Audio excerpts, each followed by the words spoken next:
bisa cari. Yang penting kitanya giat kerja dan selalu berdoa sama Allah, mudah-mudahan kita diberikan kehidupan yang lebih baik, rezekinya. Beb, Tadi baru ngobrol sih ya kita, terus belum sempat ketemu. Pokoknya semoga semua yang udah hilang ya diikhlasin aja. Semoga nanti dikembalikannya juga dengan rezekinya banyak, kerjaannya banyak. Pokoknya yang sabar. Love you. Tabah ya.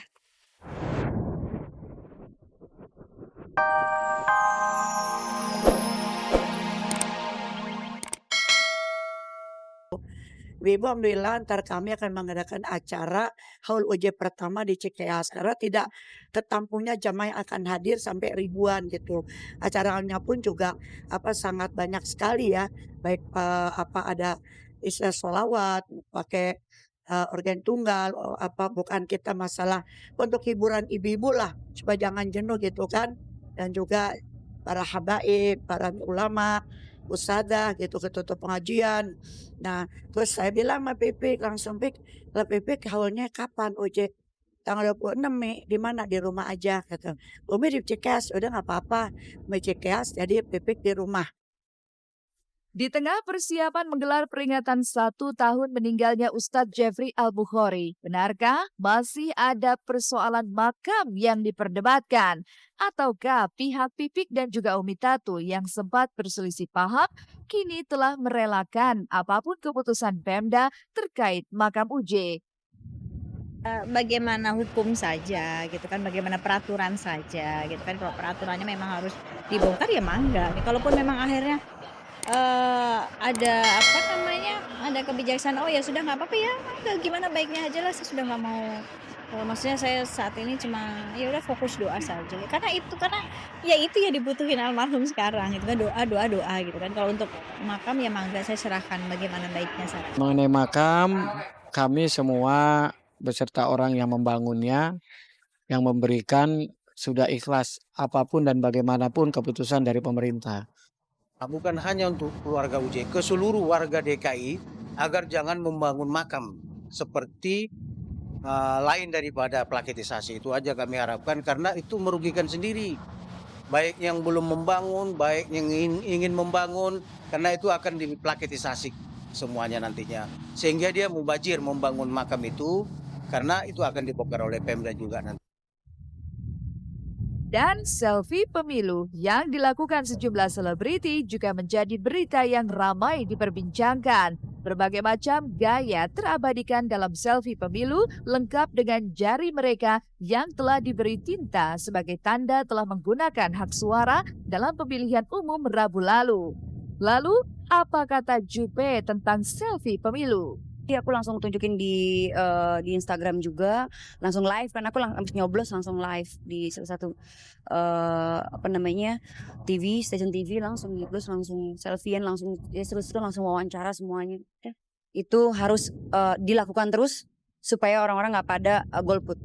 Setuju saya. Gitu caranya untuk supaya menghilangkan golput seperti itu. Apapun caranya kayak saya taruh foto seksi coblos Mas jangan sampai lupa. Pokoknya apapun yang saya lakukan untuk orang untuk nggak untuk nggak nyoblos harus nyoblos jadi. Keren kalau selfie itu keren ya kan karena kan apa itu? Selfie with the thing or with the finger. Itu keren karena updating banget orang-orang Indonesia. Chloe juga. Tapi yang paling penting adalah kalau banyak selebriti melakukan selfie dengan menggunakan ink di jarinya, mudah-mudahan bisa mengencourage masyarakat untuk ikutan juga, ikut mencoblos juga, jangan golput. Tapi tadi pengen selfie, cuma TPS-nya kegalak, jadinya bu ikutan akhirnya yang mengambil dari jarak jauh aja. Tadi pengen selfie, cuma nggak bisa. Tapi pandangan sendiri tentang selfie seperti apa sih? Tapi tangga aja ya selama orang itu tahu angle yang pas. Come on, reality aja. Angle yang pas, punya handphone, yang punya media sosial untuk dipamerin, ya so what? Kenapa enggak? Mas, selfie. Ya, telah terjadi pencurian dengan kekerasan yang terjadi di rumah saudari Farah Queen.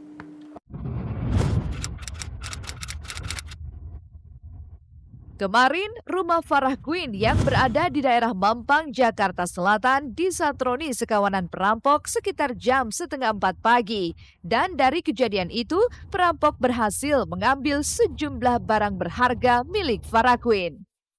Dan kemudian pelaku kurang lebih 3 orang berhasil mengambil sebuah laptop, berangkas, dan sebuah mobil Innova serta 1 buah kunci Velfire. What time? I'm not sure of the details, but Farah is out of the country right now. Okay. So when she gets back, she can talk to you guys about it. Saat kejadian berlangsung, Farah Queen sedang berada di Singapura bersama dengan keluarganya. Di rumahnya hanya ada seorang pembantu rumah tangga dan 1 supir pribadinya. Menurut Kabid Humas Polda Metro Jaya, Rikwanto, pelaku melakukan kekerasan kepada kedua pegawai Farah Queen tersebut. Supir dan pembantu rumah tangga disekap dari belakang, kemudian diikat tangan kakinya, dilakban. Tadi pagi Mas datang. Mas dan Iya, aku nggak belum. Kata sih dia pada diikat ya. Pada diiketin. Tapi kok yang misalnya ini kan, ya kan kita pengen tahu juga misalnya ya kok kami nggak tahu. Crying or, of course, I think so, yeah, man. It would be like that, right? So. Atas kejadian ini, Polres Jakarta Selatan dan Polsek Mampang melakukan olah TKP. Dari hasil olah TKP, polisi menemukan tali, lakban, dan sarung golok. Polisi juga memeriksa 4 saksi. Keempat saksi itu adalah supir, pembantu rumah tangga, dan 2 orang satpam. Lantas, benarkah dari olah TKP juga keterangan sejumlah saksi ini membuat pihak kepolisian mengidentifikasi pelaku perampokan? Ciri-ciri pelaku sekilas sudah bisa dikenali dari ciri-cirinya, namun masih dilakukan pendalaman lebih lanjut. Terus satpamnya juga yang jaga rumah sampai diikat diikat gitu katanya. Gitu terus saya bilang masa sih gitu kan, soalnya semalam ribut-ribut saya pikir Pak Karsen pulang gitu. Sampai kini Farah Queen sendiri masih belum bisa dimintai tanggapan karena masih berada di Singapura. Ia hanya mengungkapkan kesedihannya lewat akun Twitter milik pribadinya. Alice Marsono, sahabat Farah Queen yang mengaku telah menanyakan Farah soal kejadian tersebut, mengatakan bahwa Farah merasakan syok. Pasalnya, menurut tetangga Farah Queen, kawasan tersebut adalah kawasan yang aman. Muncul dugaan para pelaku memang telah lama mengincar rumah Farah Queen. Bahkan ada pula dugaan pelakunya adalah orang dalam.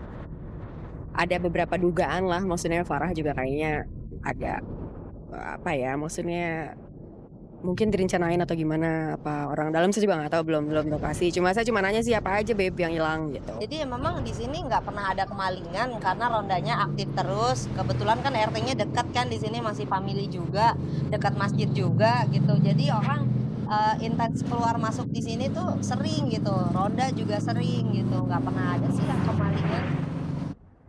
Apa yang menimpa Farah Queen ini turut serta mengundang prihatin selebriti lainnya. Dan Julia Perez adalah salah satu sosok yang mengaku terkejut dengan apa yang menimpa chef cantik satu ini. Lalu, bagaimana tanggapan Jupe sebagai rekan sesama selebriti menanggapi kasus perampokan yang menimpa Farah Queen tersebut? Buat Farah, stay stronger. I know that you are a strong woman. Like always, I'm pretty, so it's okay. Yang penting kan nyawa kamu nggak apa-apa sama anak kamu, dan yang pastinya rezeki itu kita pasti bisa cari. Yang penting kitanya giat kerja dan selalu berdoa sama Allah, mudah-mudahan kita diberikan kehidupan yang lebih baik, rezekinya. Beb, tadi baru ngobrol sih ya kita, terus belum sempat ketemu. Pokoknya semoga semua yang udah hilang ya diikhlasin aja. Semoga nanti dikembalikannya juga dengan rezekinya banyak, kerjaannya banyak. Pokoknya yang sabar. Love you. Tabah ya.